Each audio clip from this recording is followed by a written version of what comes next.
గలతీయులకు రాసినటువంటి పత్రిక 6వ అధ్యాయము 6 నుంచి 10 వచనాలు నేను చదువుతాను. ఒకసారి మీరు కూడా బైబిల్ ఓపెన్ చేసి చదివిన దాన్ని కూడా మీరు గమనించాలని మనం చేస్తా ఉన్నాను. వాక్యోపదేశం పొందువాడు ఉపదేశించువానికి మంచి పదార్థములన్నిటిలో భాగం ఇయ్యవలను. మోసపోకుడి, దేవుడు విక్రింపబడడు. మనుషుడు ఏమి విత్తునో ఆ పంటనే కోయును. ఎలాగనగా తన శరీరచ్చను బట్టి విత్తువాడు తన శరీరము నుండి క్షయమును పంట కోయును. ఆత్మను బట్టి విత్తువాడు ఆత్మ నుండి నిత్య జీవమును పంట కోయును. మనము మేలు చేటి యందు విసుకక యుందుము, మనం అలయక మేలు చేసితమనే తగిన కాలమందు పంట కోతును. కాబట్టి మనకు సమయం దొరుకును కొలిది అందరి ఎడలను, విశేషముగా విశ్వాస గృహములకు చేరిన వారి ఎడలను మేలు చేయడము. దేవునికి మహిమ కలుగును గాక. ప్రార్థన. ప్రేమగల తండ్రి, కృపామేడ, ఈ వాక్యంలో నుండి నాతో మాతో అందరితో మాట్లాడండి. గ్రహించే హృదయాన్ని దయచేయండి, వినగలిగే చెవులను దయచేయండి. ఏ విధమైన ఆటంకం కలగకుండా మీ వాక్యము ద్వారా మమ్మల్ని దర్శించి ఆకర్షించమని, మీరు మహిమ పొందమని యేసుక్రీస్తు నామములో ప్రార్థన అడిగి వేడుకుంటున్నాం తండ్రి. ఆమేన్. ఈ 10 వచనాలు అంటే 6వ వచనం నుండి 10వ వచనం వరకు 5 వచనాల్లో 3 ప్రాముఖ్యమైన అంశాలు. మొదటిది వాక్య బోధకులను ఆదరించడం. వాక్య బోధకులను ఆదరించడం. రెండోది ఏమి విత్తుతావో ఆ పంటే కోస్తావు. మూడోది అలసట రాకుండా మంచి చేద్దాం. అలసట రాకుండా ఏం చేద్దాం? మంచి చేద్దాం. ఈ 3 కూడా మనం ధ్యానం చేసే విషయాలు. అందులో మొదటిది వాక్య బోధకులను ఆదరించడం. వాక్య బోధకులను ఆదరించడం. నేను చదువుతున్నాను మరొకసారి 6వ వచనం. వాక్యోపదేశం పొందువాడు ఉపదేశించు వానికి మంచి పదార్థములన్నిటిలో భాగమియ్యవలను. బహుశా ఆ మాట చదువుతున్నప్పుడే మీకు అర్థమవుతుందని నేను అనుకుంటున్నాను. ఎందుకంటే అర్థమయ్యే రీతిలో వాడుక భాషలోనే ఆ మాట అక్కడ రాయబడి ఉన్నది. ఒకసారి మీకు ఈ గలతీయులకు రాసిన పత్రిక ఈ 6వ అధ్యాయము ఆచరణాత్మకమైనటువంటి క్రైస్తవ జీవితం గురించి చెప్తుంది. ఏంటండి ఆచరణాత్మకమైన మాటకు అర్థం ఏంటో తెలుసా? ప్రాక్టీస్ అంటే మన వాడుకలో లేకపోతే మన జీవితంలో ప్రాక్టికల్ గా మనం చేసే ఒక ఆచరణాత్మకమైన క్రియలతో కూడిన జీవితం గురించి చెప్తుంది. మొదటి 5 వచనాలు గత వారం మీకు గుర్తు చేశాను. ఒకరు సహాయం చేసుకోవాలి, వ్యక్తిగత బాధ్యతలు భరించాలి, సంఘ బాధ్యతలు భరించాలి. ఎవరైనా పాపంలో పడిపోతే ఆత్మీయులు వాళ్ళు ఏం చేయాలి? సరి చేయాలి. ఇవన్నీ కూడా సంఘం యొక్క బాధ్యత అని మొదట మీకు గత వారంలో 5 వచనాలు మీకు గుర్తు చేశాను. ఇప్పుడు ఈ 6వ వచనం ఏమి జ్ఞాపకం చేస్తుందంటే దేవుని వాక్యాన్ని బోధించే వారిని ఆదరించడం గురించి చెప్తుంది. దేవుని వాక్యాన్ని బోధించే వారి గురించి ఆదరించడం గురించి చెప్తుంది. సంఘంలో ఇక్కడ ఈ ఉదాహరణకి మనము ఇప్పుడు ప్రజెంట్ సిచ్యువేషన్ చూసుకుంటే వినేటటువంటి సాధారణ విశ్వాసాలని మీరున్నారు, చెప్పేటటువంటి సేవకునిగా నేనున్నాను. అయితే మరి దేవుని వాక్యాన్ని నేర్పేవారు పాస్టర్లు ఉన్నారు, క్రైస్తవ ప్రొఫెసర్లు, టీచర్లు ఉన్నారు, అపోస్తలులు ఉన్నారు, ప్రవక్తలు ఉన్నారు, చాలా మంది ఉన్నారు. కానీ ఈ వచనం యొక్క ఉద్దేశం ఏంటంటే వాక్యోపదేశం పొందువాడు తనకున్న మంచి పదార్థాలన్నిటిలోనూ, కొన్నిటిలోనూ రాయబడలేదు అక్కడ. మీరు గమనిస్తే మరలా నేను చదువుతున్నాను. మంచి పదార్థాల అన్నిటిలోనూ ఏమివ్వాలని ఉంది? భాగం ఇవ్వాలని ఉంది. అంటే భౌతికంగా ఆహారము, గృహము, ధనము, ఇతర అవసరాలు ఉదారంగా పరిమితి లేకుండా పంచాలి. ఉదారంగా పరిమితి లేకుండా ఏం చేయాలి? పంచాలి. అంతేకాదు ఇక్కడ ఆర్థిక సహాయం మాత్రమే కాకుండా సేవకునికి గౌరవము, ప్రోత్సాహము, ప్రార్థన కూడా వాక్యోపదేశం పొందుకునేవారు సేవకునికి చేయవలసినది. అక్కడ ప్రధానంగా చెప్పాలంటే భౌతికంగా ఒక సేవకుని ఆదరించే విషయం గురించే అక్కడ రాయబడినటువంటి మాట. అంటే భౌతికంగా అంటే ఒక సేవకుడికి ఏదైతే అవసరమో అవి కంపల్సరీ వాక్యోపదేశం పొందుకున్న వాళ్ళు ఏం చేయాలంట, ఏమవ్వాలంట, అక్కడ రాయబడిన మాట భాగమియ్య. వాక్యోపదేశం పొందుకున్న వారు తనకున్న మంచి పదార్థాలన్నిటిలోనూ, అంటే భౌతికంగా ఆహారము, గృహము, ధనము, ఇతర అవసరాలు ఉదారంగా పరిమితి లేకుండా పంచడమే కాకుండా, ఆర్థిక సహాయమే కాకుండా గౌరవము, ప్రోత్సాహము, ప్రార్థన కూడా సంఘం ఏం చేయాలి, సేవకుడి కొరకు చేయాలి. ఇక్కడ ప్రధానంగా మాట్లాడేది భౌతిక ఆదరణ గురించే ఈ వచనం చెప్తా ఉంది. కావాలంటే కొన్ని బైబిల్ రెఫరెన్స్ చూద్దాం. మత్తయి సువార్త 10వ అధ్యాయము 10వ వచనం చూడండి. మత్తయి సువార్త 10వ అధ్యాయము 10వ వచనం. పనివాడు తన ఆహారమునకు పాత్రుడు కాడా, అంటే పనిచేసేవాడు తన ఆహారాన్ని పాత్రుడు కాడా. ఈ రోజున సంఘం మీద నేను పనిచేస్తున్నాను కాబట్టి ఈ సంఘం వల్ల బ్రతకలో నాకు అర్హత లేదా అంటే బైబిల్ చెప్తుంది అర్హత ఉన్నదనే విషయాన్ని చెప్తుంది. లోక సువార్త 10వ అధ్యాయము 17వ వచనం కూడా ఏం చెప్తుందో చూడండి. లోక సువార్త 10వ అధ్యాయము 17వ వచనం కూడా, 10వ అధ్యాయం 17వ వచనం. ఆ 70 మంది శిష్యులు సంతోషంతో తిరిగి వచ్చి ప్రభువా, 7వ వచనం, 10వ అధ్యాయం 7వ వచనం. వారు మీకు ఇచ్చు పదార్థములను తినుచు త్రాగుచు ఆ ఇంట్లోనే ఉండండి.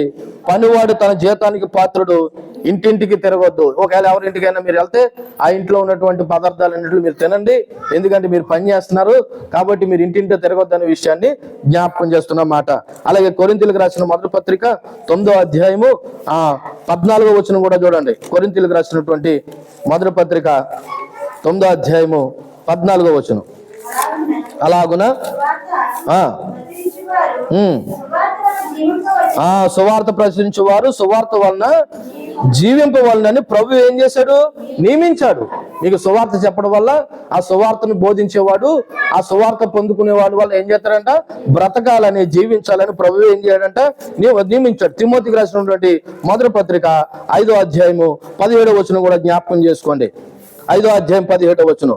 బాగుగా పాలన చేయ పెద్దలను, విశేషంగా వాక్యమందు ఉపదేశించు వారిని, ప్రయాసపడి వారిని రెట్టింపు సన్మానానికి పాత్రులుగా ఎంచండి. మీరు ఎంత గౌరవిస్తున్నారన్నది మీరు ప్రవర్తించే తీరును బట్టి, మీరు ఇచ్చే దాన్ని బట్టి కూడా ఉంటుంది. అంటే ఇవన్నీ కూడా సేవకుడు పోషింపబడ్డానికి వాక్యము బలపరుచుకునే రిఫరెన్స్లు. అంటే సంఘం వల్ల సేవకుడు బ్రతుకుతాడు. మీకున్న మంచి పదార్థాలన్నింటిలో సేవకునికి భాగం ఉందని చెప్పడం ద్వారా ఈ విధంగా ఆచరించడం అనేది ఒక రకంగా చెప్పాలంటే ఆధ్యాత్మిక విత్తనాలు విత్తున్నారంట. ఇలా చూడండి, సేవకునికి లేకపోతే ఉపదేశించే వాడికి, అది పాస్టర్ గారైనా, సువార్తికుడైనా, ప్రవక్త అయినా, ఇంకొకడైనా, ఎవరికైనా, ఇదిగో మీరు ఎవరి ద్వారా అయితే ఉపదేశం పొందుతున్నారో ఆ ఉపదేశించే వాడికి మంచి పదార్థాలు ఇవ్వడం వల్లంట ఇక్కడ ఆధ్యాత్మిక విత్తనాలు వేస్తున్నారంట. అంటే అర్థం ఏంటో తెలుసా, పరలోకంలో దాన్ని పంట కోస్తారని. ఆ విషయం తెలిసినోడు, ఆ రహస్యం తెలిసినోళ్ళు ఇవ్వడం విషయంలో కానీ, లేకపోతే ప్రార్థించడం విషయంలో కానీ, సహాయం చేయడం విషయంలో కానీ వెనకాడరండి. అంతేకాదు వాక్యోపదేశ ఫలము పొందుకునే ప్రతి క్రైస్తవుడు బాధ్యత ఇది. మేము పాస్టర్ గారికి ఎందుకు ఇవ్వాలి, మేము ఎందుకు సహాయం చేయాలంటే ఇది వాక్యం చెప్తుంది. వాక్యోపదేశం పొందువాడు ఉపదేశించే వానికి మంచి పదార్థాలన్నింటిలో ఏమవ్వాలంట, భాగం ఇవ్వాలి. ఇది సంఘం బాధ్యత. కొన్ని సంఘాల్లో సేవకుడు ఉండడానికి కూడా ఇల్లు కట్టేసి ఇస్తారు, అది కొన్ని సంస్థలు. కానీ ఇండివిజువల్ సంఘాలు కాబట్టి సేవకుడు అన్ని చూసుకోవాల్సి వస్తుంది. జీతాన్ని పెట్టుకున్న పాస్టర్ని సంఘం ఏం చేస్తుంది, అన్ని సమకూరుస్తుంది. కాబట్టి ఈ యొక్క వచనంలో మనం నేర్చుకోవాల్సిన బోధనాంశాలు ఏంటంటే, ఇక్కడ మొదటగా సేవకునికి విశ్వాసుల మధ్య పరస్పర కృతజ్ఞత, సేవకులను బౌద్ధికంగా ఆదరించడం అనేది సంఘం యొక్క బాధ్యత. రెండోది, ఈ విధానాన్ని ఆచరణలో పెట్టడం ద్వారా దేవుని రాజ్యంలో మంచి విత్తనాలు విత్తిన వారు అవుతారంట. అంటే మీకున్న దాంట్లో ఇంకొక విషయం కూడా చెప్తున్నాను ఇక్కడ, మీకున్న దాంట్లో అంటే చెప్తున్నాను, మీకున్న దాంట్లోనే, లేని దాంట్లో మీరు ఇవ్వాల్సిన అవసరం లేదు. సేవకుని కొరకు ప్రత్యేకంగా కోడినో మేకనో కోసి మీరు ఆదరించేస్తే అదే ఉన్నదనుకుంటున్నారేమో, అదే వద్దు. మీకున్న దాంట్లోనే సేవకునికి ఏమై ఉంది, భాగం ఉంది. ఇది ఒక రకంగా మీరు ఆధ్యాత్మిక విత్తనాలు, పరలోకమందు మీరు ఫలం పొందుకోవడానికి మీరు విత్తే విత్తనాలు. మూడవది, ఒక రకంగా విశ్వాసులు దేవుడు కూడా దేవుని పనిలో సేవకునికి సహాయించడం ద్వారా అంట మీరు కూడా ఆయన పనిలో భాగస్వాములు అవుతున్నారంట. ఎవరి పనిలోను? దేవుడి పనిలో మీరు భాగస్వాములు అంట. ఇలా చూడండి, ఒక సేవకునిగా మీరు ఇచ్చేదాన్ని నేను పొందుకుని నేను సేవ చేస్తున్నాను అనుకో, ఇండైరెక్ట్ గా మీరు కూడా మీరు ఏ పనిలో పాలు భాగస్తులయ్యారు? దేవుని పనిలో పాలు భాగస్తులయ్యారు.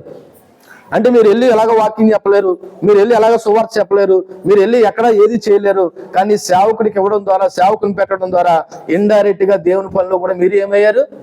పాలు భాగస్తులయ్యారు. సో ఈ 6వ అధ్యాయం 6వ వచనం ఏం చెప్తుందంటే, వాక్యోపదేశం పొందేవాడు ఉపదేశించేవానికి మంచి పదార్థాలన్నింటిలో భాగం ఇవ్వాలనే విషయంలో మీరు ఇవ్వడమే కాదు, ఓ రకంగా దేవుని యొక్క నిత్య రాజ్యంలో ఆధ్యాత్మికంగా మీరు విత్తనాలు విత్తుతున్నారు.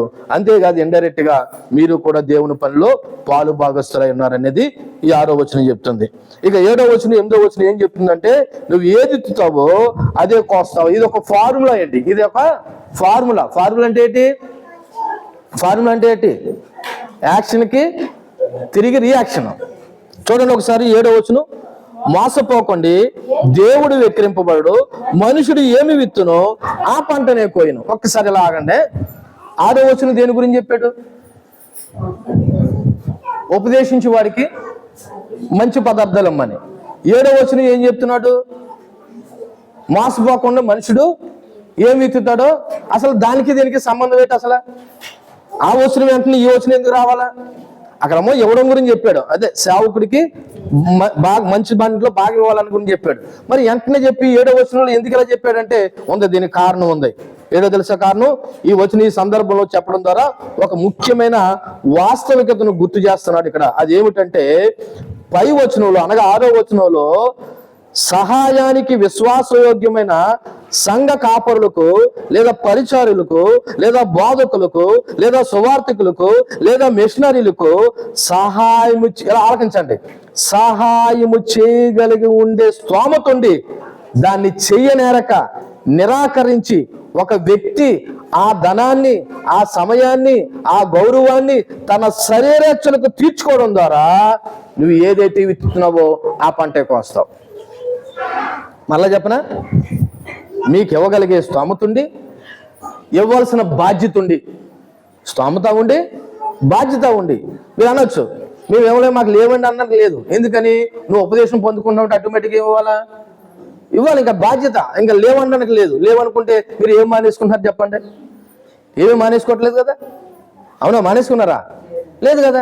మరి ఏమీ మానేసుకోలేనప్పుడు మీకున్న దాంట్లో ఇవ్వాల్సిన బాధ్యత ఉండి నిరాకరించి ఒక వ్యక్తి ఆ ఇవ్వాల్సిన దాన్ని మీ శరీరేచ్ఛలకు తీర్చుకోవడం ద్వారా, అనగా తనకున్న ధనాన్ని శరీర కోరికలను తీర్చుకోవడానికి ఖర్చు చేసేవారు వాడిపోయే పంటను కోస్తారంట. ఏ పంటకు వస్తారంట?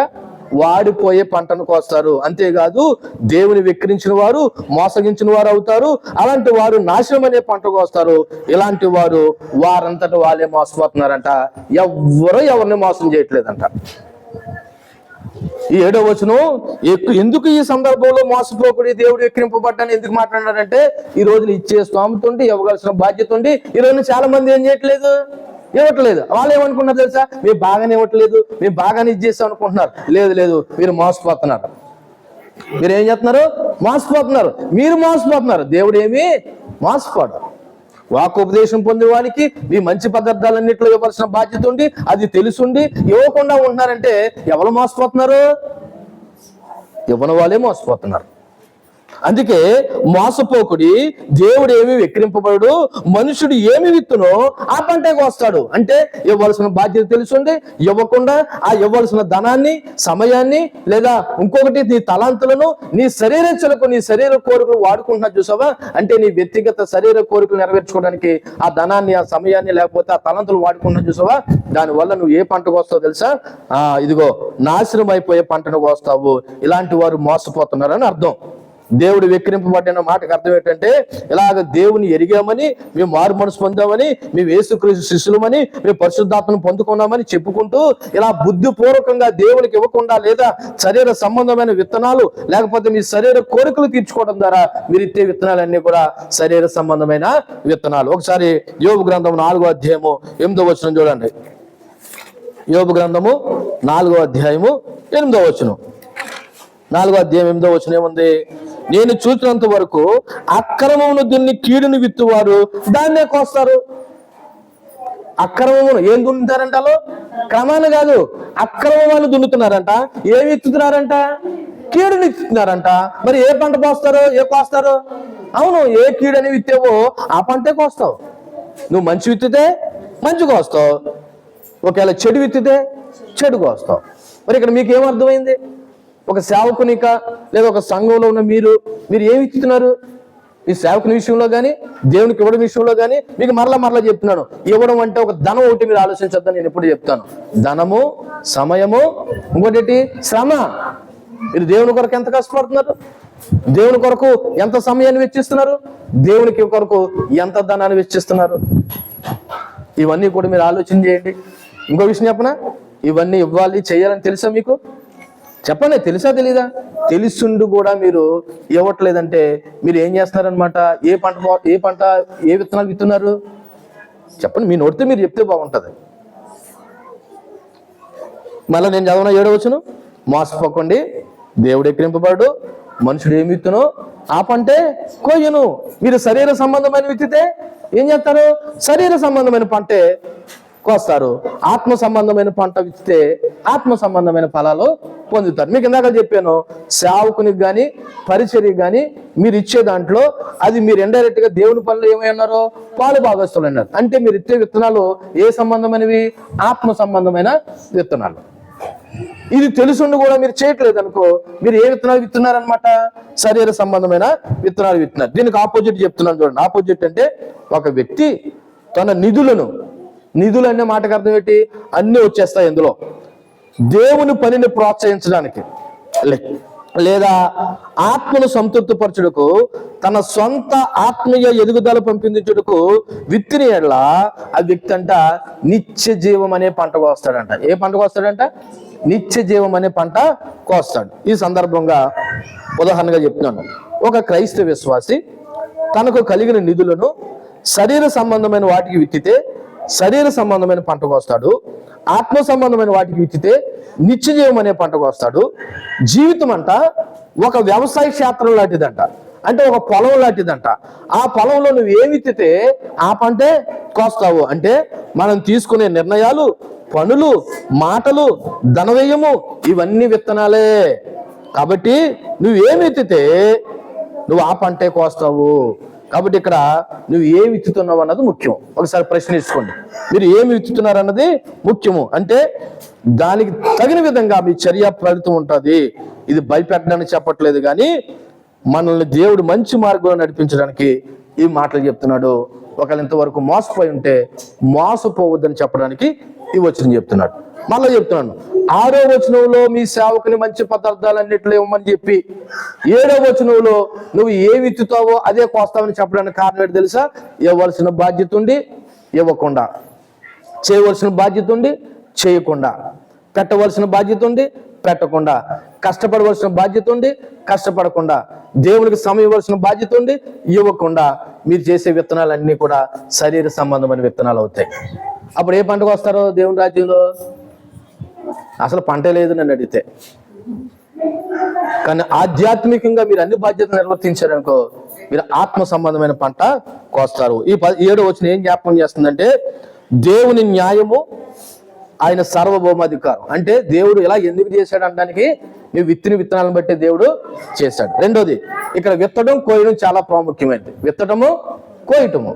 ఏ విత్తితే ఆ పంటకు వస్తారా? వేరే పంటకు వస్తారా? మీరు ఎక్కడైనా మేము గోధుమలు ఇత్తేమండి, పెసలు కోసేమండి అన్న మాట విన్నారా? జరగదు. సృష్టిలో అది ఎప్పుడు జరగదు. అలాగే దేవుని విషయంలో కూడా మనం ఏమి విత్తుతున్నామో ఆ పంటకు వస్తాం. ఇక్కడ మీ అందరికీ మనందరికీ నాతో సహా ఉండవలసింది తెలుసా? ఒకసారి స్వీయ పరిశీలన అంటే తెలుసా? ఎవరికి వాళ్ళు ఏ రకమైన విత్తనాలు విత్తుతున్నావు అన్నది ఒకసారి ఆలోచన చేసుకోండి. శరీర సంబంధమైన విత్తనాలు విత్తుతున్నారా?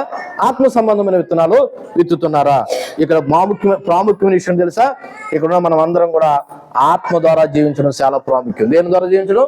ఆత్మ ద్వారా. అందుకే గలతీయులకు రాసిన పత్రిక 5వ అధ్యాయం ఆత్మానుసారంగా నడవండి అని ఎందుకు చెప్పాడు ఇక్కడ పౌలు భక్తుడు?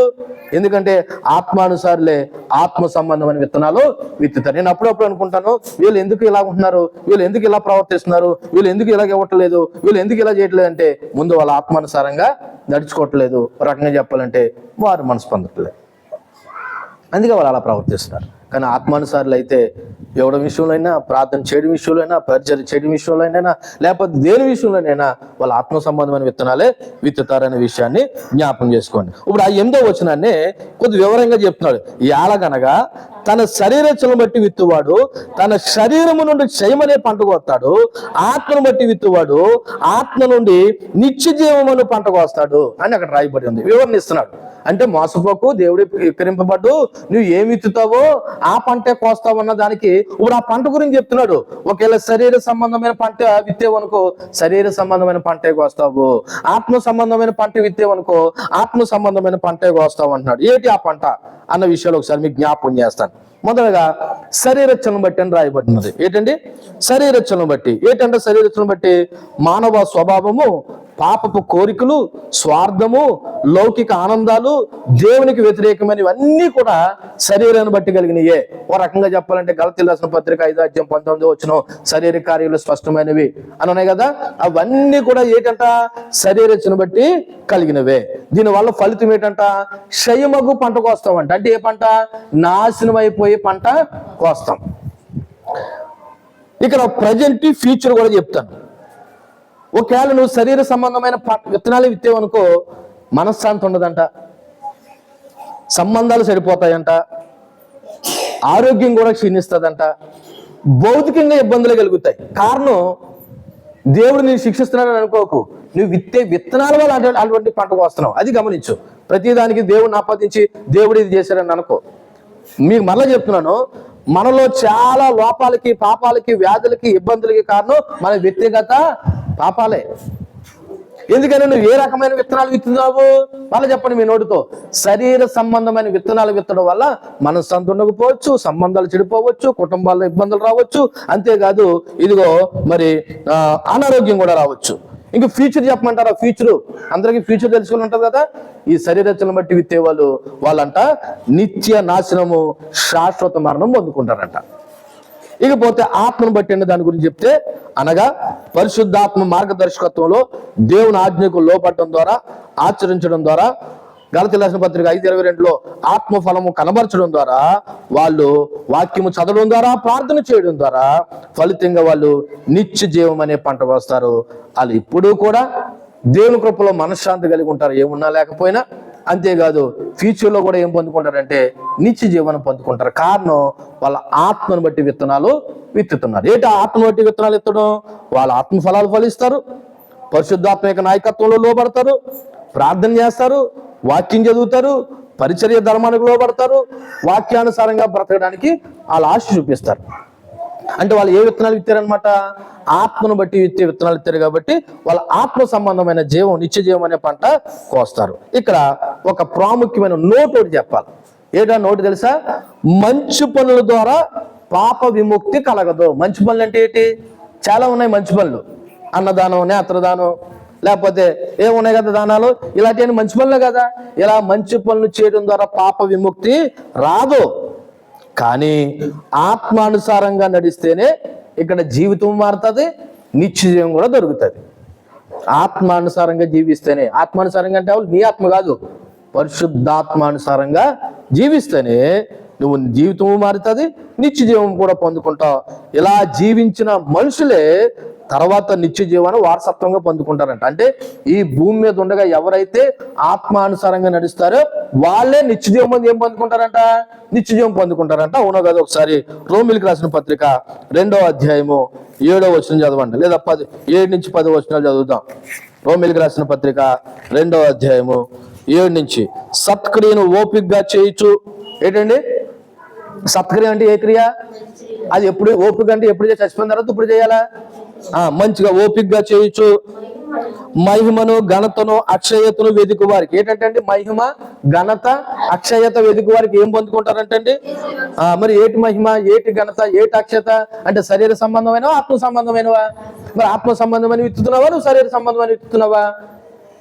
ఇప్పుడు ఆత్మ సంబంధమైన విత్తున్న వాడు నిత్య జీవాన్ని పొందుకుంటాడు. అయితే దానికి వ్యతిరేకమైన చూడండి 8వ వచనం. అయితే భేదాలు పుట్టించి సత్యానికి లోబడక దుర్నీతికి లోబడి వారికి దేవుని ఉగ్రతయో రౌద్రము వచ్చును. దుష్కారము చేయ ప్రతి మనిషి ఆత్మకు మొదట యూదుడే లేదు, గ్రీసు దేశస్తులను కాదు, శ్రమయు వేదన కలిగను. కాబట్టి ఇప్పుడు మనం నిత్య జీవం పొందాలన్నా నిత్య నరకం పొందాలన్నా నువ్వు ఏ రకమైన విత్తనాలు విత్తుతున్నావు అన్నది ఒకసారి ఆలోచన చేయి. కాబట్టి ఇక్కడ మీ అందరికీ జ్ఞాపకం చేస్తున్నాను, రోజువారీ జీవితంలో నువ్వు ఏమి విత్తుతున్నావు. ఇలా 11వ తారీఖు 1వ నెల 2026 ఈరోజు నువ్వు ఏ విత్తనాలు విత్తావు? శరీర సంబంధమైన విత్తనాలు ఇస్తావా, ఆత్మ సంబంధమైన విత్తనాలు ఇస్తావా? రేపేమి ఇస్తావు, ఎల్లుండే విత్తావు అని అడిగితే రోజుకొక రోజు శరీర సంబంధమైన ఆత్మ సంబంధమైన విత్తనానికనే కాదు, ఆత్మానుసారుడు అయితే ఎప్పుడు ఆత్మానుసారంగానే నడవాలి. ఒక విషయం చెప్తున్నాను చూడండి, ఈ సందర్భంలో ఇలా చూడండి, చెడు విత్తనాలు విత్తి నా జీవితంలో మంచి జరగట్లేదని ఎప్పుడు ఆశించకండి. మీకు అర్థమైందా? చెడు విత్తనాలు విత్తి నా జీవితంలో మంచి ఎందుకు జరగట్లేదని ఎప్పుడు మీరు ఆశించకండి. మంచి విత్తనాలు విత్తి నా జీవితంలో మంచి ఎందుకు జరగట్లేదని ఆశించండి. అంతేగాని చెడు విత్తనాలు విత్తి అయ్యో నా జీవితంలో మేలు ఎందుకు జరగట్లేదు, నా జీవితంలో మంచి ఎందుకు జరగట్లేదు, నా జీవితంలో ఎందుకు మనశ్శాంతి లేదు, నా జీవితంలో ఎందుకు అప్పులు, లేదా నా జీవితంలో ఎందుకు ఇబ్బందులు, లేకపోతే నా జీవితంలో ఎందుకు అని మీరు ఏమీ ఆలోచించకండి. ముందు మొదట ఆత్మానుసారంగా నడవండి.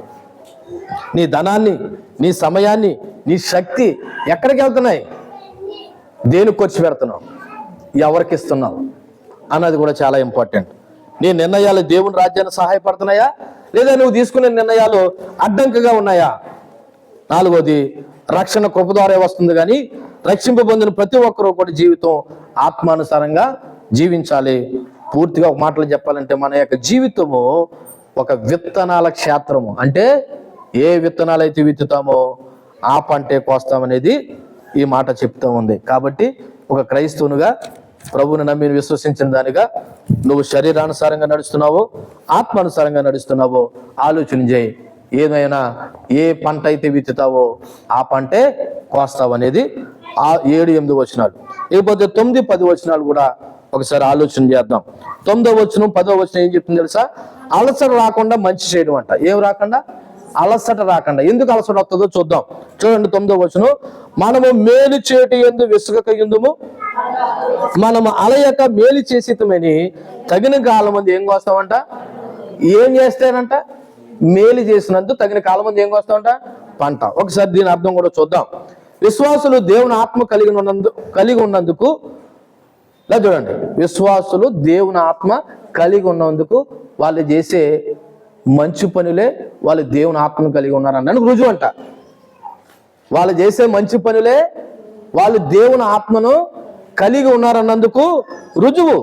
చేసిన మంచికి ప్రతిఫలం తప్పకుండా ఉంటుంది, కాకపోతే కొద్ది ఆలస్యం అవుతుంది.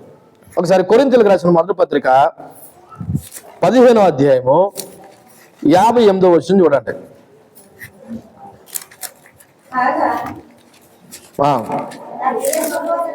నా ప్రియ సహోదరులారా, మీ ప్రయాస ప్రభువునందు వ్యర్థము కాదని ఎరిగి స్థిరులను కదల వారును ప్రభువు కార్యాభివృద్ధి ఎందు ఎప్పటికీ ఏమై ఉండండి అంటే ప్రభు నిమిత్తం. ఎలా చూడండి, మీరు పడే ప్రయాస అది ధనం అవ్వచ్చు, సమయం అవ్వచ్చు, ఇంకోటి ఏమని చెప్పాను, శ్రమ అవ్వచ్చు.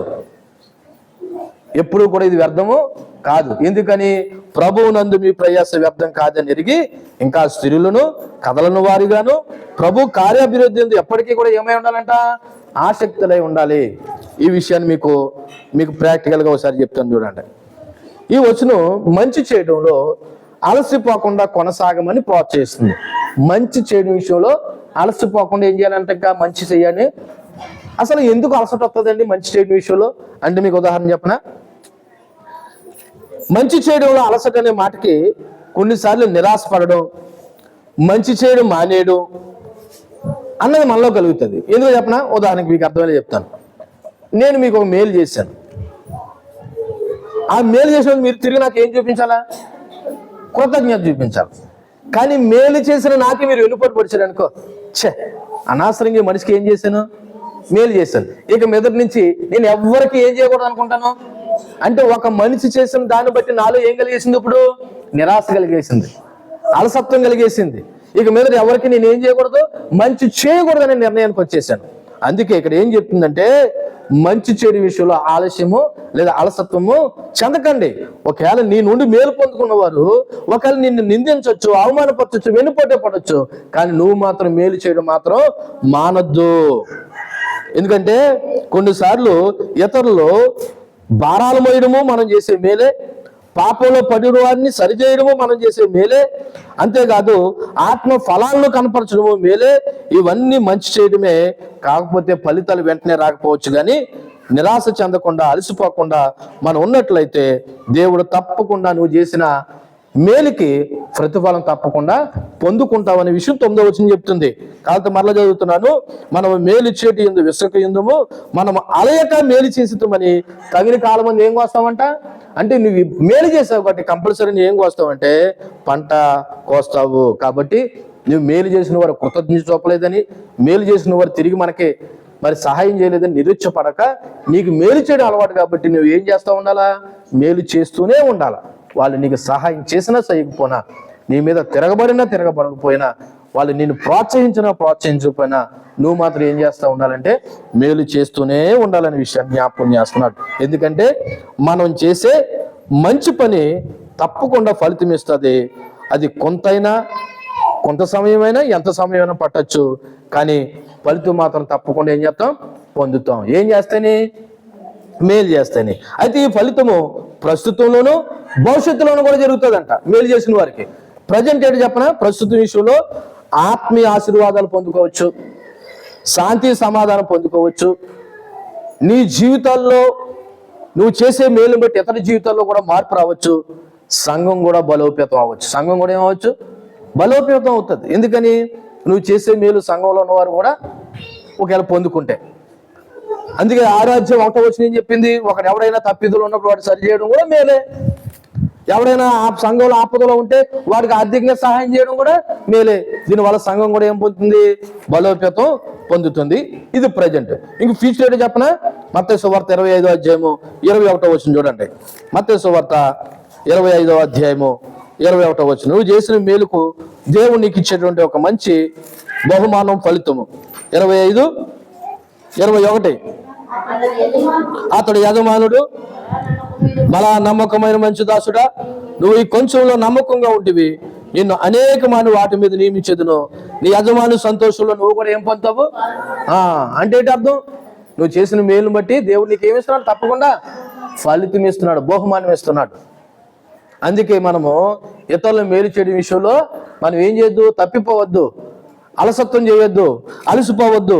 అందుకే ఆ పక్కనే 25వ అధ్యాయంలో కూడా మీరు 31వ వచనంలో తన మహిమతో మనిషి కుమారుడు ఆయనతో కూడా సమస్త దూతలతో వచ్చినప్పుడు ఆయన తన మహిమ గల సింహాసనం మీద ఆసీనుడై ఉండి, ఇదిగో గొల్లవాడు గొర్రెలను వేరుపరిచినట్లు కుడివైపున ఉన్న వారిని ఎడమవైపు ఉన్న వారిని విభజిస్తాడు. కుడివైపున ఉన్న వారిని ఆశీర్వదింపబడిన వారిలాడు అంటాడు, ఎడమవైపున ఉన్న వారిని శపింపబడి వారిలాడు అంటారు. వీళ్ళు ఎందుకు ఆశీర్వదింపబడ్డారంటే, ఇదిగో మీరు నా పేరట ఏం చేశారు?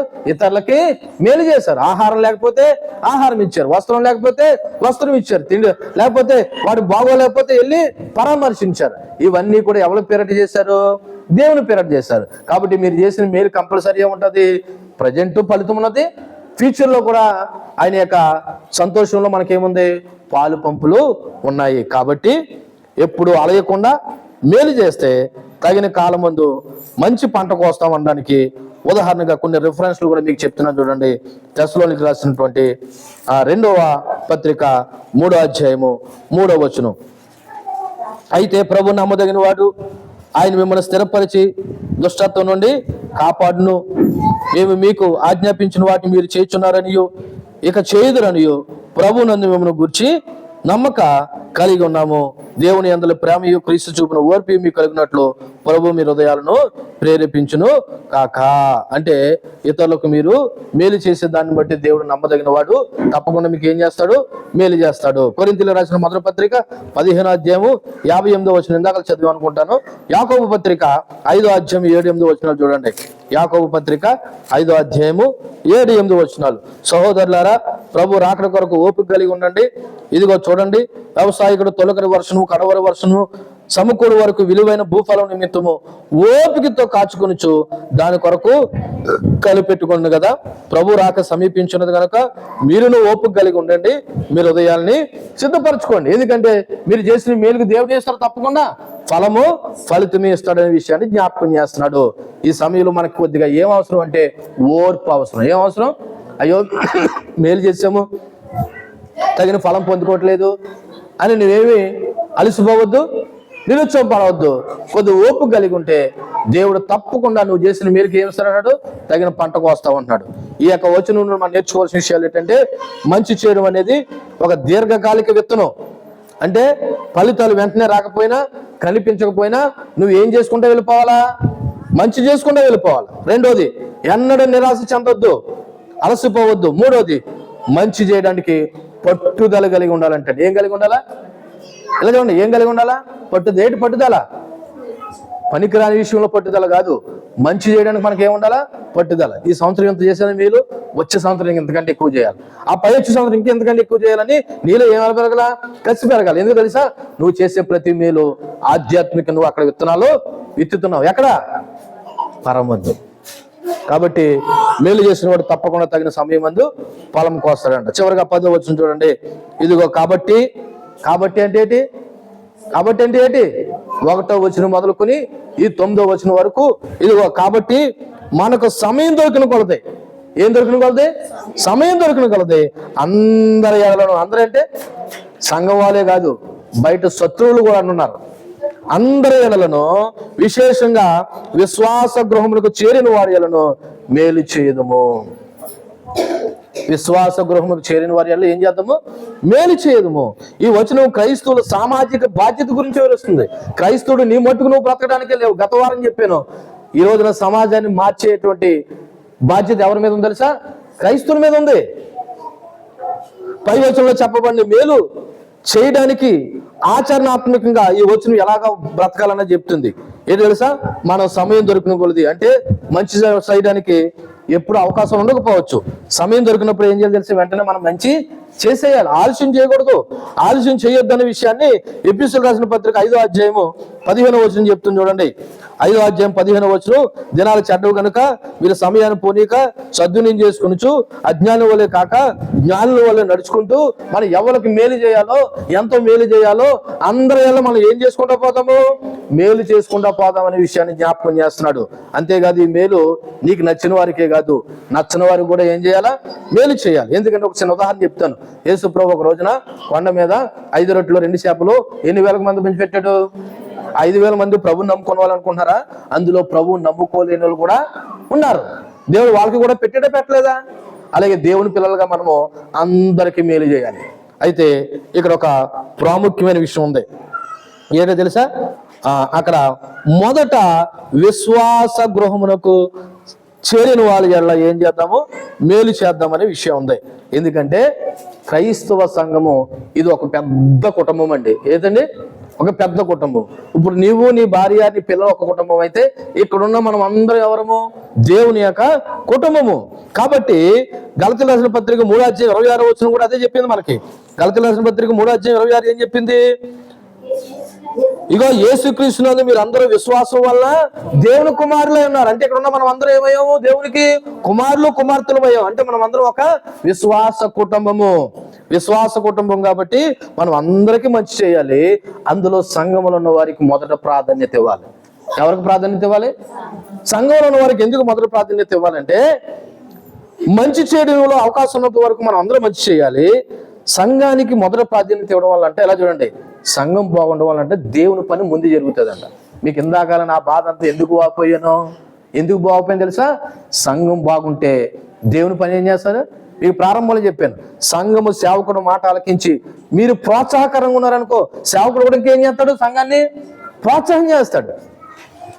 సంఘమే సేవకుడు గాలి తీసేసి అగౌరవపరిచేసి లేకపోతే అవిధేయంగా ప్రవర్తిస్తే ఇంకా సంఘం అభివృద్ధి ఉండదు, సేవకుడు కూడా అభివృద్ధి ఉండదు. కాబట్టి సమయం దొరికిన గలది అందరి వల్ల మేలు చేయాలి. మరి ముఖ్యంగా విశ్వాస గృహానికి చేరిన సంఘం అంతటికి ఏం చేయాలి? మేలు చేయాలి. ఎందుకంటే సంఘము క్రీస్తు కుటుంబం. సంఘం ఎవరి కుటుంబము? క్రీస్తు కుటుంబం. సంఘం బలంగా ఉంటే దేవుని పని సమర్థవంతంగా జరుగుతుంది. సంఘమే బలహీనం అయిపోతే దేవుడి పనిని ఏం చేయడు? బలంగా మనము చేయను. అందుకే సాతానుడు వాడి యొక్క దుష్ట పన్నాగము ప్రయత్నాలని దీని మీద చూపిస్తాడు తెలుసా? సంఘం మీద, సేవకుల మీద చూపిస్తాడు. సేవకును బలహీనపరచాలని చూస్తాడు, సంఘం బలహీనపరచుతాడు. ఎందుకని? సంఘము దేవుడు దేంతో పోల్చుకున్నాడు? తన వధువుతో పోల్చుకున్నాడు. రేపు పొద్దున పరలోకానికి వెళ్ళేదేంటి? సంఘము. ఆ సంఘాన్ని బలహీనపరచాలని ఇదిగో రకరకాల యాశాలతో సంఘాన్ని సేవకుని మోసం చేస్తాడు. అందుకే మీకు ఎప్పటికెప్పుడు నేను అన్ని మీకు జ్ఞాపకం చేస్తున్నాను. ఈ రోజున గొర్రె చర్మం వేసుకున్న అబద్ధ బోధకులు ఈ రోజున సంఘాల్లో ఉన్నారు. మీరు వీలైతే తర్వాత వాట్సాప్ ఓపెన్ చేయండి. అబద్ధ బోధకుని ప్రవక్తని ఎలా కనిపెట్టాలని ఒక మ్యాటర్ రాసి పెట్టాను. కాబట్టి ఈ మాట నేను ఎందుకు జ్ఞాపకం చేస్తున్నానంటే, సంఘం బలంగా ఉన్నప్పుడు దేవుని పని కూడా ఎలా జరుగుతుంది? బలంగా జరుగుతుంది. అందుకే మనం ఏం చేయాలంట? అందరి వల్ల ఏం చేయాలంట? మేలు చేయాలి. 9వ వచనంలో ఏం చెప్పింది? మేలు చేతుల్లో మీరు విసకక అలసత్వం చేయొద్దు. తగిన సమయంలో మీరు ఏం కోస్తారు? పంట కోస్తారు. ఆ మేలు ఎవరికి చేయాలో 10వ వచనం చెప్తుంది. ఎవరికి చేయాలంట? అందరికీ చేయాలంట. ముఖ్యంగా విశ్వాస గృహానికి చేరిన వారు చేయాలి. ఒకసారి ఈ వాక్యం అంతా నేను చెప్పి ముగిస్తున్నాను. మొదటగా 6వ వచనం ఏం చెప్పింది? మీరు ఏ సేవకుని వాళ్ళైతే ఉపదేశం పొందుతున్నారో ఆ సేవకునికి మీకున్న మంచి పదార్థాలన్నిటిలో భాగం ఇవ్వండి. అంటే దాని అర్థం, ఉపదేశించేవానికి మీరు సహకారులుగా ఉండండి, ఆయన ప్రోత్సహించండి. 7వ వచనం 8వ వచనం, నువ్వు ఏ పంట అయితే విత్తుతావో ఆ పంటే కోస్తావు. శరీర సంబంధమైన వాటిని విత్తితే శరీర సంబంధమైన వాటిని విత్తుతావు, ఆత్మ సంబంధమైన వాటిని విత్తితే ఆత్మ సంబంధమైన వాటిని కోస్తావు. 9వ వచనం 10వ వచనం ఏం చెప్పిందంటే, మేలు చేయడం యందు అలసిపోవద్దు, అలసత్వం అయ్యొద్దు. మేలు చేయడం నీ ధర్మము. అలా సమయం దొరికిన కొద్ది అందరి ఏళ్లను, ముఖ్యంగా విశ్వాస గృహానికి చేరిన వారు అందరి ఏళ్ళ మనం ఏం చేద్దాము? మేలు చేద్దాం. ఇది ఒక ఆచరణాత్మకమైనటువంటి క్రైస్తవ విశ్వాస జీవితం. ఇలా చూడండి, ఈ మాట చెప్పి ముగిస్తున్నాను. ఇవన్నీ తెలిసే నీకు సేవకుడికి ఉపయోగపడవు, సంఘానికి ఉపయోగపడవు, దేవుడికి ఉపయోగపడవు. ఇది ఏ జీవితం అనాలి చెప్పండి? ఏ జీవితం అనాలి? 6వ వచనం ఏం చెప్పింది? సేవకుని పోషించాలని చెప్పింది. 7, 8 వచనాలు ఏం చెప్పాయి? నీవు విత్తుతావో ఆ పంట కోస్తావు అని చెప్పాయి. 9, 10 వచనాలు ఏం చెప్పాయి? అందరికీ మేలు చేయమని చెప్పింది. ఇవన్నీ తెలుసుండి నువ్వు దేవుడికి ఉపయోగపడతలేదు, సేవకుడికి ఉపయోగపడతలేదు, సంఘానికి ఉపయోగపడతలేదు. ఇప్పుడు చెప్పి ఏ విత్తనాలు విత్తున్నావు నువ్వు? ఆన్సర్ దొరికేసింది మనకి. ఏ విత్తనాలు విత్తున్నారు మీరు? దేవుడికి ఉపయోగపడి, సేవకునికి ఉపయోగపడి, సంఘానికి ఉపయోగపడి, సమాజానికి ఉపయోగపడి క్రైస్తవుడు. నన్ను అడిగితే క్రైస్తవుడే కాదు, వాటి శరీర సంబంధమైన విత్తనాలు విత్తుతున్నారు. కాబట్టి ఈ పూట మనం నేర్చుకున్న అంశం ఏంటో తెలుసా? ఏ పంట విత్తుతావో ఆ పంటే కోస్తావు. కాబట్టి దేవుని పిల్లలుగా దేవుని ఆశ, నా ఆశ ఏంటంటే మనం మేలే చేద్దాము, మంచి చేద్దాము. మనం ఆత్మీయ సంబంధమైన విత్తనాలు విత్తుదాము, ఆత్మ సంబంధమైన పంటే కోద్దాము. దేవుడి మాటలు మన ఇంట్లో దీవించి ఫలింపచేయను గాక. ఆమేన్. కళ్ళు మూసుకోండి. చెప్పమన్న వాక్యాన్ని బట్టి ఒకసారి ప్రార్థన చేద్దాం.